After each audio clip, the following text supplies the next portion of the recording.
Praise the lord. ప్రభు అయిన యేసుక్రీస్తు నామంలో మీ అందరికీ మా హోసన్న మినిస్ట్రీస్ తరపున హృదయపూర్వకమైన వందనాలు తెలియపరుస్తున్నాను.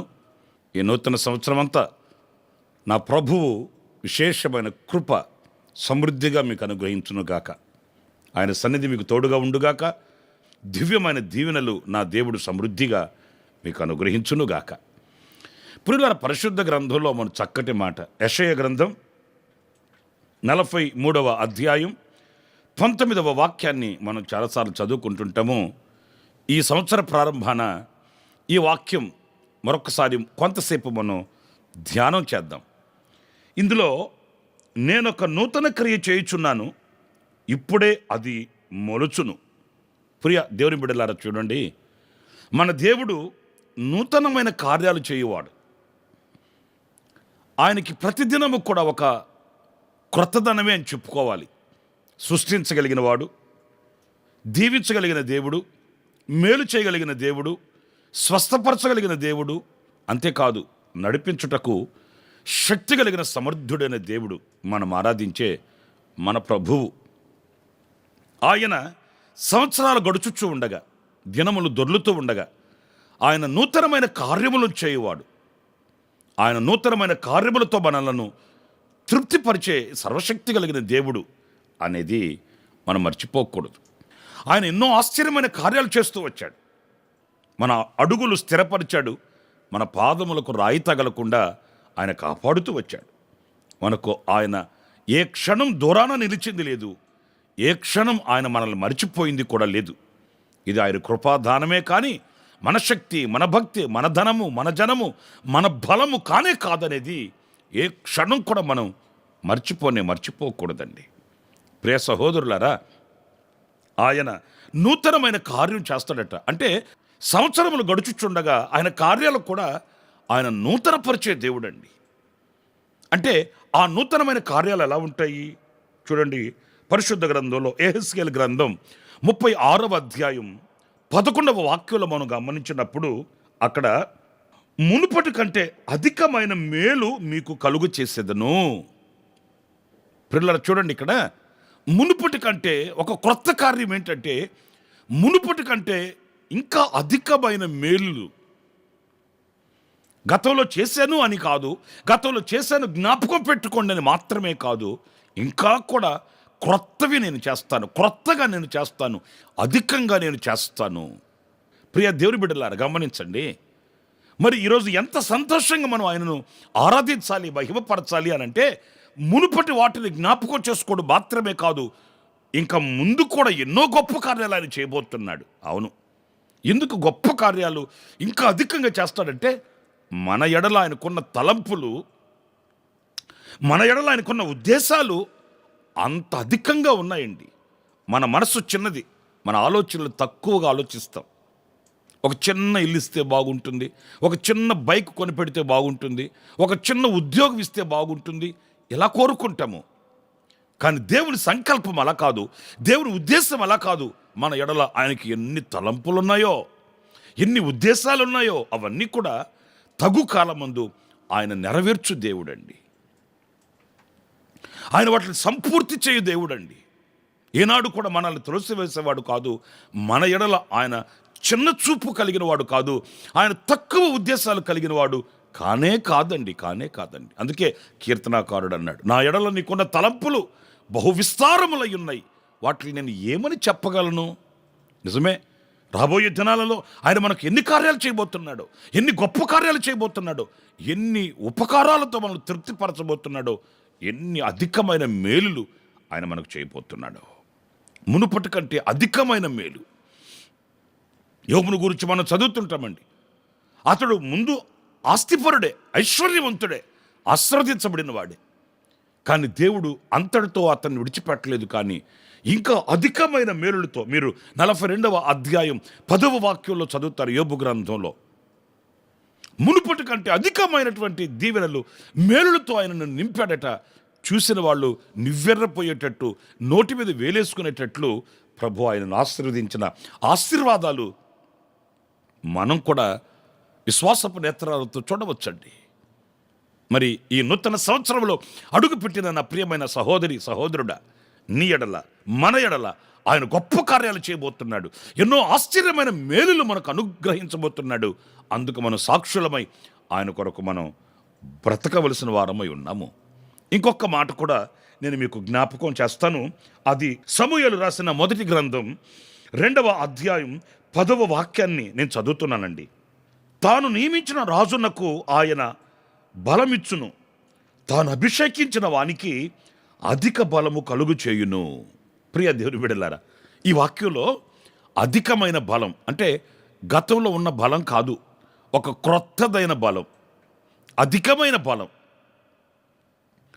ఈ రోజున గత సంవత్సరంలో ఎన్నో ఆటుపోటుల మధ్య ప్రభు మనల్ని వాటిలన్నిటిని జయించుకుంటూ నడిచి వచ్చే భాగ్యాన్ని, కృపను, శక్తినిచ్చాడండి, బలాన్ని ఇచ్చాడండి. కాకపోతే ఈరోజు ఇంకా మనం ఆయన స్తుతించవలసింది, ఇంకా ఆయనను ఆరాధించవలసింది, ఇంకా ఆయన సరిగ్గా కృతజ్ఞులమై ఆయనను మహిమపరచవలసిన విషయం ఏంటంటే అధిక బలం. దైవజనుడు చెప్తాడండి, నాయకుడు నన్ను పంపినప్పుడు నాకు ఎంత బలం ఉన్నదో ఈనాటికి నాకు అదే బలము కలిగి ఉన్నాను అని ఆనాడు దైవజనుడు చెప్పిన ఆ మాట మనకు జ్ఞాపకం ఉంది. ఇన్ని సంవత్సరాలలో ఆయన ఎందుకు ఆ బలాన్ని కలిగి ఉన్నాడు అనంటే, సర్వశక్తి కలిగిన దేవుడు దినములు గడిచే కొద్దీ, సంవత్సరాలు గడిచే కొద్దీ ఆ అధికమైన బలాన్ని ప్రభు ప్రసాదిస్తూ వచ్చాడు. వయసు పెరిగే కొద్దీ ఒకవేళ ఈ శరీరము బలహీనం అవ్వచ్చు, వయసు పైబడే కొద్దీ శరీరంలో కొన్ని లోటుపాటులు తలెత్తవచ్చు. కానీ ఆత్మ సంబంధమైన జీవితంలో, విశ్వాసపు పరుగులో మనం ఏనాడు కూడా బలహీనులు కాకూడదండి. ఆ నూతనమైన బలం మనల్ని ప్రభువునకు చేరువ చేస్తుంది. ఆ నూతనమైన బలం మనల్ని గమ్యానికి చేరుస్తుంది. అంతేకాదు, శత్రువును జయించే శక్తిని ప్రసాదించి మనల్ని ముందుకు నడిపిస్తుంది అధిక బలం. ఈ రోజున ఆధ్యాత్మికమైన బలం మనకు కావాలి. రాను రాను రాను రాను ఈ రోజున క్రైస్తవ లోకంలో మనం చూస్తే విశ్వాసంలో బలహీనులైపోయిన వాళ్ళని, విశ్వాసంలో పడిపోయిన వాళ్ళని, రాను రాను సన్నగిల్లిపోయి సతికిలబడుతున్న వారిని చాలామందిని చూస్తున్నామండి. మన బలం రాను రాను తగ్గిపోకూడదు. ఆసక్తి విషయంలోను, పరిశుద్ధత విషయంలోను, సమర్పణ విషయంలోను, దైవ కార్యముల విషయంలోను, సత్క్రియలు చేయటం యందు ఆసక్తి కలిగి ఉండటంలోను ఏ విషయంలో మనం బలహీన పడిపోకూడదండి. కొంతమంది ప్రారంభంలో చాలా బలంగా ఉంటారు, చాలా విశ్వాసంగా ఉంటారు, చాలా ఆసక్తిగా ఉంటారు, ఆత్మ పూర్ణులై ఉంటారండి. కానీ అదే పరిస్థితి ఒక 5-6 సంవత్సరాలు గడిచిన తర్వాత చూస్తే ఆ ఆసక్తి, ఆ బలం వాళ్ళు కనిపించదు. అవిశ్వాసపు మాటలు మాట్లాడుతుంటారు, అవిశ్వాసపు దృష్టి చూస్తుంటారు, అవిశ్వాసులతో జోడి కలిసి వాళ్ళు సాగుతుంటారండి. అలా కాదు, కానీ పక్షరాజు యవనము వలె మనము నూతనమైన బలమును పొందుకోవాలి. ఆ బలాన్నే ప్రభు మనకిస్తానని చెప్తున్నాడు, ఒక నూతనమైన బలాన్ని. ఇంకొక మాట పరిశుద్ధ గ్రంథంలో నేను మీకు జ్ఞాపకం చేస్తాను. యోబు గ్రంథం 11వ అధ్యాయం 17వ వాక్యంలో మనం గమనించినప్పుడు, అప్పుడు నీ బ్రతుకు మధ్యాహ్న కాల తేజస్సు కంటే అధికముగా ప్రకాశించును. అధికమైన ప్రకాశం. ప్రియ సహోదరులారా, ఏదో ప్రకాశిస్తున్నాను అని కాదు, ఏదో సాక్షిగా ఉంటున్నాను అని కాదు, కానీ అధికమైన ప్రకాశం. అన్ని జనులకు నేను వెలుగుగా నియమించి ఉన్నాను అని వాక్యం మనకు సెలవిస్తుందండి. నీ వెలుగునకు అనేకులు కూడి వస్తారు అని సత్యవాక్యం సెలవిస్తుందండి. మనం అనేకులకు ఒక వెలుగుగా, ఒక తేజస్సు కలిగిన వ్యక్తులుగా మనం ఉండాలి. అది గత దినముల కంటే ఈ సంవత్సరం అధికంగా ప్రభు అనుగ్రహిస్తాడట. ఒక నూతన క్రియ చేయుచున్నాను అంటే అర్థం ఏంటి? ఏదో ఆస్తులిస్తాను, అంతస్తులిస్తాను, మిద్ది మేడలు ఇస్తానని కాదు, కానీ ఆ అధికమైన ప్రకాశం, ఆధ్యాత్మికంగా మనం వర్ధిల్లుతూ ప్రకాశిస్తున్న అనుభవాలు, ఆధ్యాత్మికంగా మనం అనేకులకు ఆశీర్వాదకరంగా ఉన్న ఆ ప్రకాశమానమైన జీవితం తప్పనిసరిగా మనం కలిగి ఉండాలి. ప్రభు మనకు అనుగ్రహిస్తాడు. ఆయన కొరకు ప్రకాశించే దీపాలుగా, జ్యోతిలాగా అనేకులకు మనం మార్గదర్శకంగా ఉండడం. చూడండి, కాంతి లేకపోతే, వెలుగు లేకపోతే అడుగు తీసి ముందుకు మనం వెళ్ళలేం. అలాగే ఉండాలి. మన కుటుంబానికి మనం ఒక వెలుగై ఉండాలి. మనం నివసించే ప్రాంతాన ఒక వెలుగై ఉండాలి. మన రాష్ట్రానికి, మన దేశానికి, ప్రపంచానికి మనమే వెలుగై ఉండాలండి. యేసుక్రీస్తు చెప్పాడు, నేను లోకానికి వెలుగై ఉన్నాను, మీరు కూడా వెలుగై ఉన్నారు అని ప్రభు చెప్పాడు. కనుక ఆ ప్రకాశమానమైన జీవితం ప్రభు ఇంకా మనకు అనుగ్రహిస్తానని ఆయన సెలవిస్తున్నాడు. ఆఖరిగా ఇంకొక మాట నేను మీకు జ్ఞాపకం చేయాలి.